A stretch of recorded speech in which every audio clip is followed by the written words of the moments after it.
Start with a friendly, engaging tone. Hello, budding entrepreneurs and business enthusiasts. Are you looking to dive into the world of imports, specifically from China to Pakistan in this exciting year of 2024? Well, you're in the right place. I'm here to guide you through the step-by-step process to set up your import business successfully. Let's get started. First things first, let's talk about understanding the market. With the changes in the import policy on June 15, 2024, there are new opportunities that you need to be aware of. It's essential to know what products are in demand in Pakistan and how these changes could affect your business strategy. Now, onto the legalities. Registering your business is a crucial step.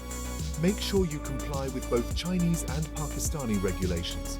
This might seem daunting, but don't worry, it's just a matter of gathering the right documents and filling out some forms. Remember, staying compliant is key to avoiding any legal issues down the road.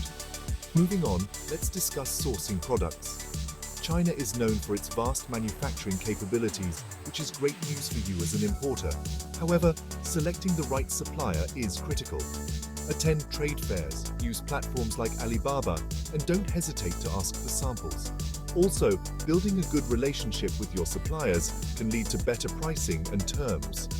Now, the financial aspect. Understanding the costs involved is fundamental. This includes the cost of goods, shipping charges, customs duties, and any other fees.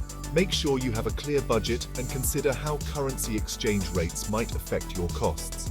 Speaking of shipping, logistics is your next big area to tackle. Decide whether sea freight or air freight works best for your goods. Each has its benefits and drawbacks in terms of cost and time. Also, consider hiring a customs broker to help navigate through the customs process in Pakistan. This can save you a lot of headaches. Lastly, marketing your imported goods. It's all about positioning your products effectively in the local market. Understand your competition, know your customers' preferences, and use digital marketing strategies to reach your audience. Social media platforms are a great way to create buzz around your products. So there you have it. A comprehensive guide to starting your import business from China to Pakistan in 2024. Remember, this journey requires patience, research, and adaptability. But with the right approach, it can also be incredibly rewarding. Thank you for joining me today. If you found this information helpful, don't forget to like, share, and subscribe for more insightful business tips. Here's to your success in the world of international trade. End with an optimistic, encouraging tone.